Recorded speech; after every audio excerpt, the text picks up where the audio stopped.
The following ShishMed podcast is a production of drpodcasting.com. On this edition of the ShishMed podcast, we have another ShishMed Connections preview as we talk about how communications can advance environmental sustainability to create a greener tomorrow, right? This is good stuff. You might think, sustainability, communications, what are you talking about? Well, I'm telling you, sustainability, really important. One, it can save your healthcare organization a lot of coin, telling you right now. Plus, it can help provide better health outcomes. Everybody wants that. And just a ton of other things.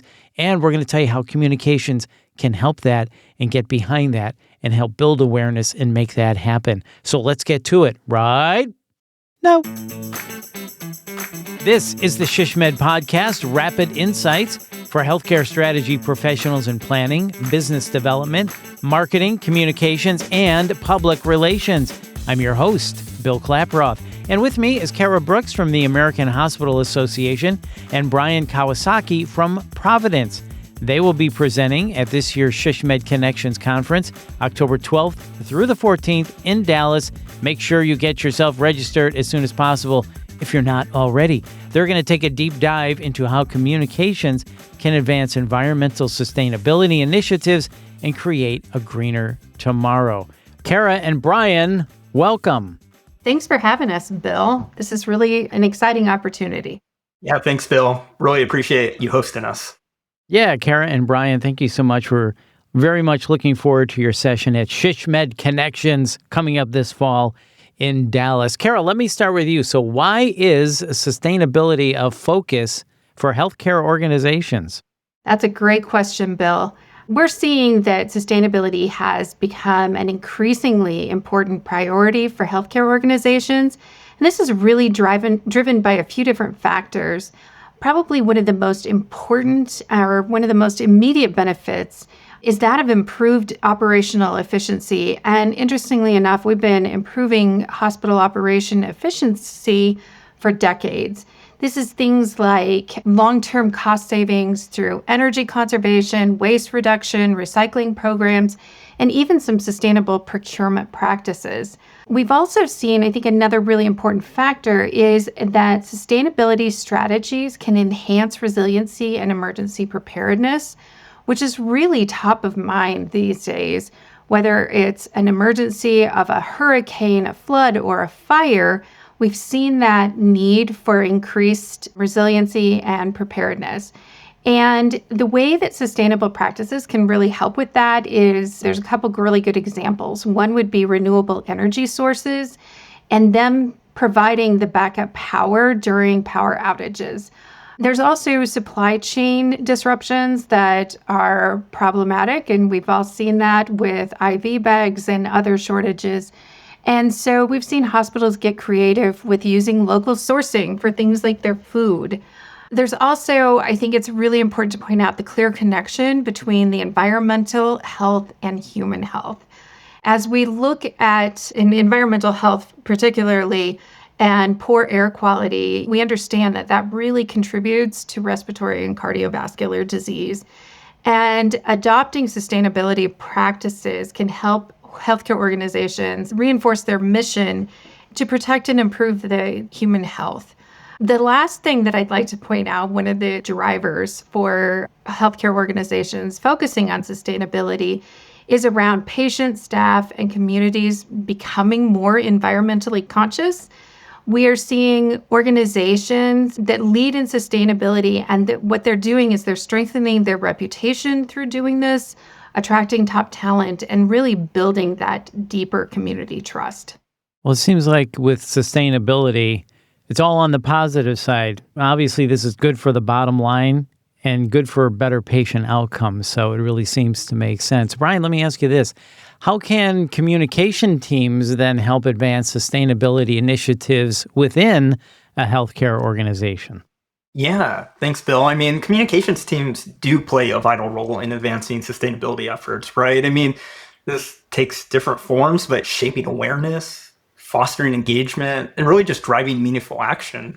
From my perspective, one of the most foundational pieces of sustainability efforts is providing education and information around this work, right? Like where communications teams can help build understanding through internal campaigns or by providing training materials that explain sustainability goals and practices to employees and stakeholders who might not be as plugged in to these initiatives. At the end of the day, environmental sustainability is a team effort. If the organization is not moving in concert with one another, sustainability efforts are really going to fall flat. And I think that's where communications can really be a driving engine for this work. As communicators, we're used to influencing through storytelling, and that's where, in my opinion, our biggest impact can come. So whether we are highlighting opportunities to participate in sustainability efforts, such as like reducing waste or carpooling to work opportunities, or reporting on success stories like launching a recycling program or installing EV chargers, communications really does play an essential role in organizations' ability to build culture, connect employees to this work, and really achieve environmental stewardship goals. Totally agree with you, Brian. I think all of those are super important factors. I think it's also essential that we look at transparency and how communication teams really contribute to that transparency, whether it's through reporting progress in newsletters or dashboards or public relations efforts. It also helps build trust and accountability around the sustainability goals as we are transparent. I think that the communications those teams also play a role in encouraging behavior change. And this could be things like nudges around signage or reminders or some themed campaigns that promote sustainable habits across that organization. And finally, communication teams help align sustainability with the organizational values. And this can be done as a reflection of the brand and the mission and the leadership support and delivering a consistent, value-driven message. And together, these can all embed sustainability into the culture of a healthcare organization and position them to be leaders in environmental stewardship. Well, it's easy to see how comms teams can play a valuable role in building awareness for this and telling the story of it, so that really makes sense. So, Kara, getting buy-in in many things in life, very important. So what are some effective strategies for engaging internal and external stakeholders in sustainability efforts? Yeah, that engagement is critical to any sustainability program, whether it is internal or external. So let's start with looking at the internal stakeholders. It's important that we involve our executives and that we align them with the broader goals of the sustainability initiative. And one of the reasons for this is that leaders can model the sustainable behaviors and communicate that importance consistently. It's also important to engage sustainability in a cross-collaborative way. It's not just about facilities management or environmental services, but creating that cross-functional sustainability program really helps to integrate sustainability into everything that we're doing. One of the ways that is done is through cross-departmental teams that can lead in initiatives and gather feedback and really champion those efforts across the organization. It's important that the teams be empowered with resources and authority to make some decisions. The decisions I'm talking about are not things like, oh, let's have a major project and put in a green roof. That would not be a decision for a sustainability cross-collaborative team, but it could be through addressing things like low-hanging fruit. It might be putting signage up for a conference room that says, when the conference room isn't in use, turn off the lights, or helping the team feel empowered to shut off a large monitor, as an example, that has a stagnant message that has been on for 24 hours a day, 7 days a week for 7 years, and is just no longer effective. So they should feel empowered to go ahead and shut that off. As Brian had said earlier, education plays a key role in engaging our internal stakeholders, whether that's workshops or e-learning modules, lunch and learns, things like that. But again, we need that cross-collaborative approach to be able to change behaviors. We can also reinforce behaviors through awards or other recognition programs. I think finally it's important with the internal stakeholders, and we'll get to external here in a second, but with those internal stakeholders to provide a feedback mechanism for them to understand how their efforts are actually impacting the organization.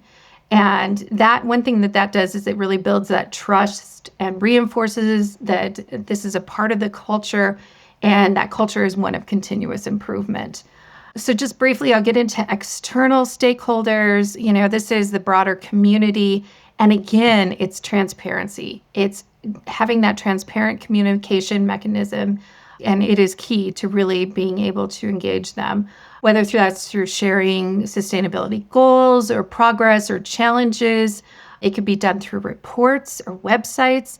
Social media is a great area to do that. And often we use storytelling to make the efforts really relatable to the community. So that community engagement is really key to the effort. There's some fun ways you can engage the community, whether it's a cleanup day or a tree planting day, but really leaning into that relationship is important. I think finally, collaborative partnerships is really important, whether that's through regional or national organizations like the AHA and like SHSMD. These organizations provide mechanisms for sharing best practices and scaling that impact. Yeah, for sure. I mean, hitting the goal and being successful is much easier when you engage all those stakeholders. So thank you for that, Kara. And Brian, just very curious, can you share some examples of successful sustainability communication campaigns from Providence or other organizations? Yeah, absolutely. For Providence, one of our biggest wins was just being able to coalesce our environmental sustainability efforts under the WEACT framework, which that WEACT is an acronym for waste, energy, agriculture and food, chemicals, and transportation.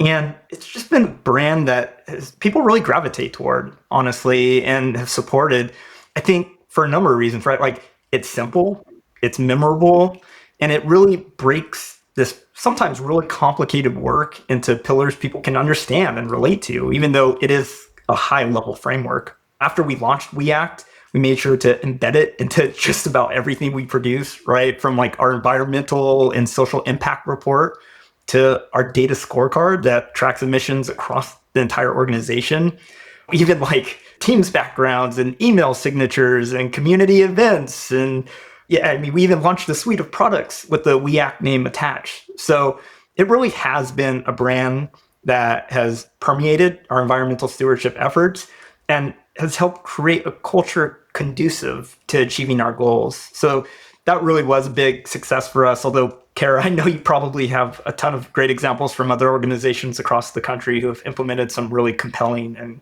creative campaigns. Yeah, there's definitely some good examples, but I will say hats off to you, Brian, because I've seen the t-shirts, I've seen the jackets, and all kinds of other ways that WEACT brand is coming out.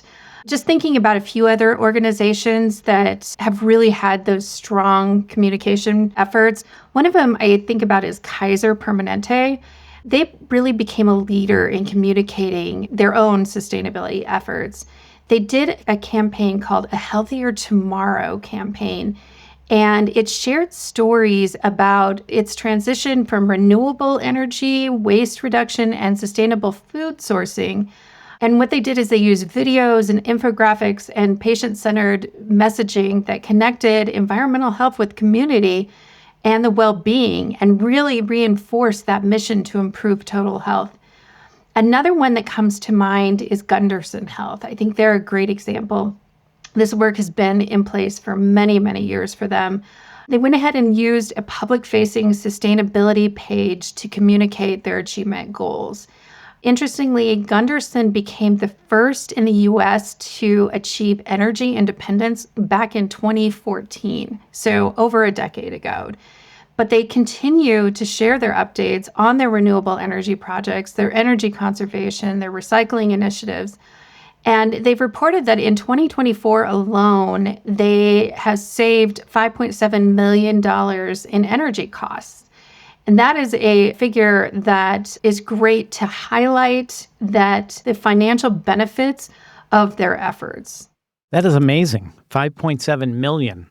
Yeah. I mean, that's real money we're talking about here, and especially in kind of a turmoil that we're in right now, considering potential shrinking budgets, that is a big cost savings, and that money saved can be used in other areas. So great examples, Kara. Thank you for sharing those. And Brian, so we've mentioned storytelling a couple of times here. You were just talking about the A Healthier Tomorrow campaign from the Cleveland Clinic and how they used storytelling, sharing stories to get the message out. Let's dive into that a little bit deeper. Brian, can you share how storytelling and then earned media can be used to influence broader change across the industry?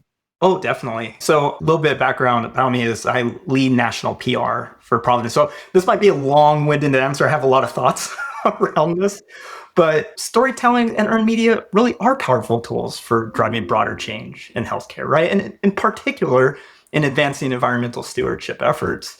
A lot of it comes down to humanizing the story we're trying to tell, right? Sharing real stories of patients and staff or communities who have experienced the positive effects of sustainability efforts is really impactful. And it makes it more relatable, which is paramount if we're going to be able to successfully cut through people's own individual biases. So these narratives help connect sustainability to everyday experiences and outcomes and really reinforces its relevance. But going a step further, highlighting individuals or teams who are leading sustainability efforts is another effective approach in terms of showcasing a recycling program. And I'll give you Providence specific examples, but recycling program that led to more than 400 pounds of plastic recycled in its first month, or an LED lighting retrofit that saved nearly $4 million, right? And will have long-term cost savings as time continues to go on. These stories not only boost morale, but it also inspires others to act, just like I had mentioned beforehand, right? It takes all hands on deck type of effort to make tangible change. But from like a storytelling perspective, using visuals and multimedia efforts like videos and infographics and photo galleries, like as we know as communicators, these elements make stories more engaging and easier to share. I think Kara really hit the nail on the head earlier, though.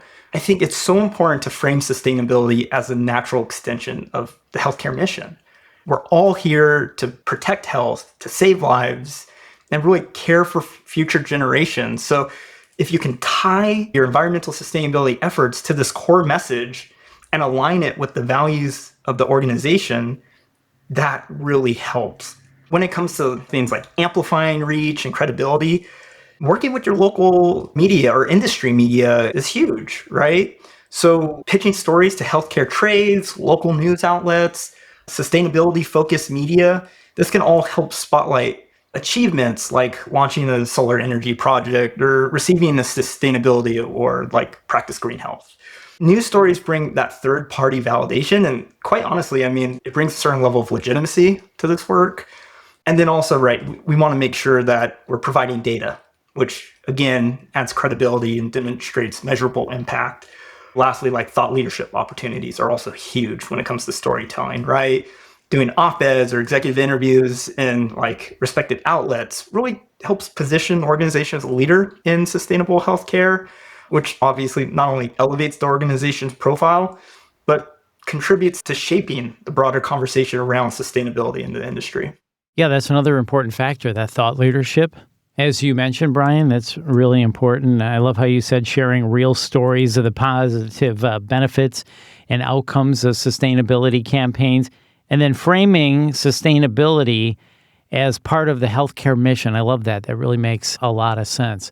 So people might be wondering, how do we measure this stuff? So what tools or frameworks can communication professionals use to measure the impact of their sustainability messaging?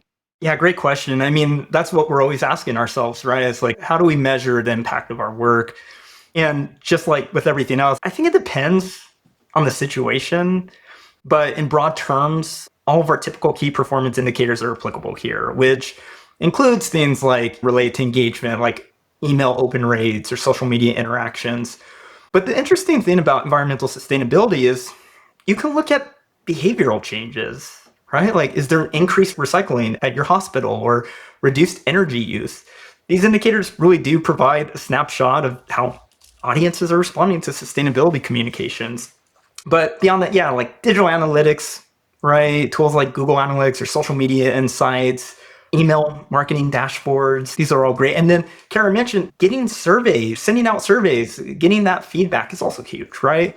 Pre and post campaign surveys are great tools to measure shifts in awareness or attitudes, while something like a quick pulse survey could give you more of that timely insight into how messages are landing. But I think if you are able to take these tools, it's so important to try to measure how your messages are landing, because not only does it help you assess the here and now, but it really does guide future communication strategies.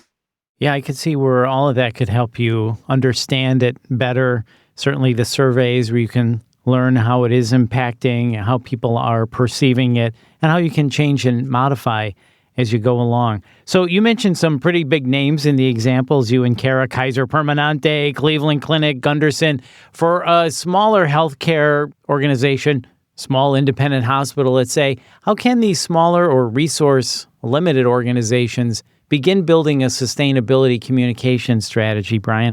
Give us some thoughts on that. Yeah, I mean, I think you have to take a similar approach to any organizational imperative that, if you're a one-man band or your team is only a few people, right? You have to, Yeah. I think the key is to really start with a clear, focused message that highlights just one or two priorities, right? If we're talking about environmental sustainability, maybe it is reducing waste or conserving energy, and then connect those efforts directly to health and patient care. Keep the message simple and meaningful and help build understanding and support. But to do so, you don't need to reinvent the wheel here, right? Leverage the communications tools you already have. Maybe it's a staff intranet or digital boards throughout the hospital or newsletters or your social media platforms. These are already vehicles of communications that you're probably already using. Leverage that for environmental sustainability. And then the other thing is, even if you are just a one-person communications team, identify passionate staff members to serve as sustainability ambassadors who can really help make a big difference. These individuals can help spread the message, share success stories, and really inspire others to get involved. Like at Providence, we have dozens of green teams located throughout our organization who champion this work. So don't feel like you have to do this by yourself. The foundation of a strong strategy is really just a simple, actionable plan that uses storytelling and visuals to bring sustainability efforts to life. Share stories from staff or patients who support the initiative. Those stories can help make the message more relatable and powerful. So yeah, I think that's where smaller teams really need to focus in on. Yeah, start small. Like you said, it doesn't have to be a massive campaign. Start small. Have a clear focus message that even highlights one or two objectives that you're working on. So I think that's really smart for sure. So Carol, let me ask you this, and Brian, you too, I'd love for you to chime in on this. If you could each look into your crystal ball that I know you have right there with you. Look into your crystal ball. What trends do you foresee in the intersection of healthcare, sustainability, and communication? Carol, let's start with you. Yeah, so that intersection is evolving quickly. We're seeing a number of trends just come into play here.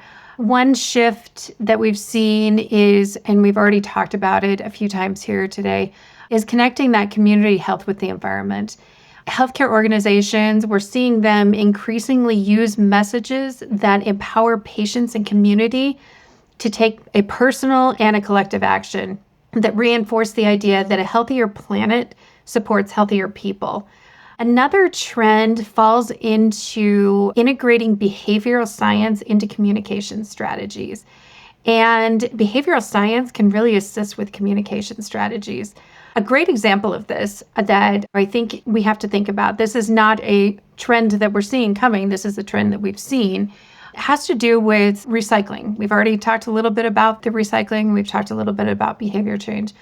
But I think recycling and seeing how that has evolved through time is an interesting one, because sustainability is a huge subject. It has many different factors that we've already been talking about. And one of the things that we've seen with recycling is people no longer necessarily talk about throwing something in the trash. They talk about throwing it in recycling. Whether it's their sparkling water that's in a can, that becomes their focus. And one of the reasons for that is that taking that can and putting in recycling makes them feel like they're doing something.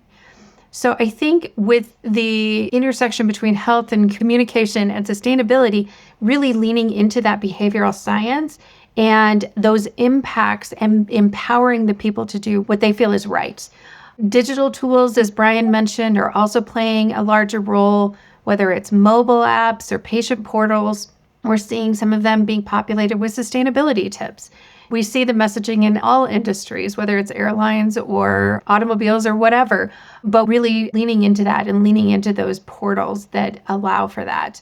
We've already talked about social media as being a great space for storytelling and really engaging the audience in a relatable way. Yeah, and another important piece of it too, Kara, is data-driven storytelling, right? Which it's not necessarily a new trend, but when it comes to environmental sustainability, it's so important to be able, like you mentioned, to show caregivers, show leadership the impact of their efforts. It helps with transparency, it helps keep morale up, and healthcare organizations are really leaning into that, using real-time data to communicate progress on sustainability goals. And at Providence, I mean, same thing. We have our WEAC scorecard, which, like I mentioned, it tracks emissions across our organization. And it's been a game changer for us. Whenever we have communications that go out, like we try to leverage those numbers, really show caregivers through data what's happening. And I also think sustainability is increasingly being positioned as a core part of organizational identity. Health systems are aligning their sustainability efforts with their mission, with their values, and really their commitment to patient care. So using sustainability as a brand pillar that reflects both efficiency and responsibility. I really like that brand pillar thought, Brian. When I think of sustainability right now, I don't think of somebody using it for branding, but hearing both of you talk about this, I can see where it really could become a brand pillar and you organize your mission and value around sustainability and how those all fit together. So that really, really makes sense. So Kara, in this world of, people want transparency, how can communication leaders prepare for the growing demand for transparency in environmental stewardship? Yeah, and I think we've talked about transparency a few times today, but it really is key. And environmental stewardship, having that transparency is key. And we have talked about transparency numerous times today. It really is rooted in this clarity and credibility and this ongoing engagement that needs to happen. And communication leaders are really a big part of that. It's an open communication, it's sharing successes, but it's also sharing challenges and lessons learned along the way. And then it's also clearly articulating your sustainability goals. These could be financial goals. We've already talked about how Gunderson reported in 2024 that they saved $5.7 million in energy costs. That is a great financial goal that they were able to share. It could be operational efficiency targets. It could be helping to understand the entire organization to have this shared understanding of the direction that they are going. Using those transparent and measurable metrics, it could be energy consumption, waste reduction, water conservation, really enforces the accountability and it allows the stakeholders themselves to track progress. So I think that engaging staff, patients, community members, everyone in the process really fosters a sense of ownership and collaboration, and it makes sustainability a shared responsibility. I think about a story when I think about that shared responsibility. A few years ago, I was out to dinner with my daughter and her best friend who I'd known for decades, and we were having conversations, and she was in med school, and she was talking about the hospital and things. And at one point, she stopped the conversation and she said, "Kara, I have to ask you, I feel silly for doing this, but what do you do?" And I kind of explained what I do with sustainability at the American Hospital Association. And she said, "I'm so glad you're doing that." She said, "We waste so much in the OR." And I think there are two key takeaways there. The first is that she was talking about recycling and waste, and she was equating all of sustainability to that one priority. The other thing she was doing is saying, "I'm so glad you do that." She didn't take that ownership or that shared responsibility. And so I think that that's a great example of why we need to have that shared goal, that shared responsibility. I think that that would encourage and ensure some consistency and accuracy in messaging. One thing we can do is train our internal communicators and provide them with templates and provide them with message guides. I know her well, and she's very interested in this type of work. Had she had some of that messaging guide, I think it might have helped her to understand what her organization was actually doing beyond worrying about the waste in the OR. It would have really equipped her and her teams across the organization to speak about it confidently and cohesively and really hone in on the organization's values and communicating those values in a more effective way. Well, having a messaging guide really can help get everyone on the same page, and they can help share the sustainability message as well. Is that right? Yeah, that's right. And really reinforce that trust and that alignment with the organization values. Yeah, absolutely. Well, this is going to be a great session at SHISHMED Communications in Dallas this year. Both you and Brian are going to be presenting. Before we wrap up, one last question. I'd love to just get final thoughts from each of you on your session and on sustainability. Brian, let's start with you. Anything else you want to add? Yeah, I think a lot of times communications professionals can feel like you could be echoing, right, work that's already been done. But especially when it comes to environmental sustainability and stewardship, communicators play such a vital role, a driving role in this work, especially as Kara just mentioned, right? We're all in this together.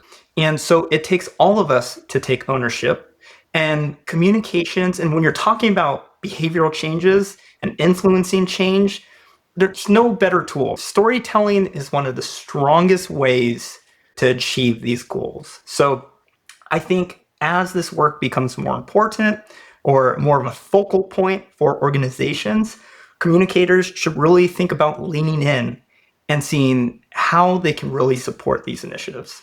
Yeah, well, I hope people do lean in because what you're doing is really, really important.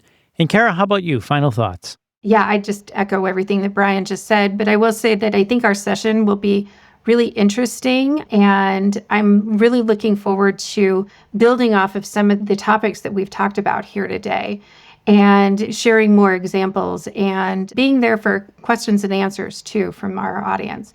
So I think it's going to be a really good session. I think it's a great way to engage SHISHMED's community overall, and also to share ideas on how communications can really help with organizations, whether it's their brand or their mission alignment. Absolutely. That is for sure. Well, the session is called It Takes a Comm-Unity. See what they did there? It takes a Comm-Unity. See what they did there? I like it.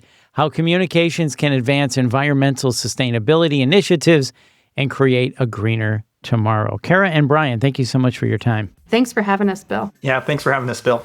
You betcha. And once again, that is Kara Brooks and Brian Kawasaki. Kara and Brian, they're going to be there. Make sure you get registered now. And if you found this podcast helpful, please share it on your social channels. And please hit the subscribe or follow button to make sure you get every episode, which is chock full of goodness. And to access our full podcast library for other topics of interest to you, visit shishmed.org/podcasts. This has been a production of Dr. Podcasting. I'm Bill Klaproth. See ya.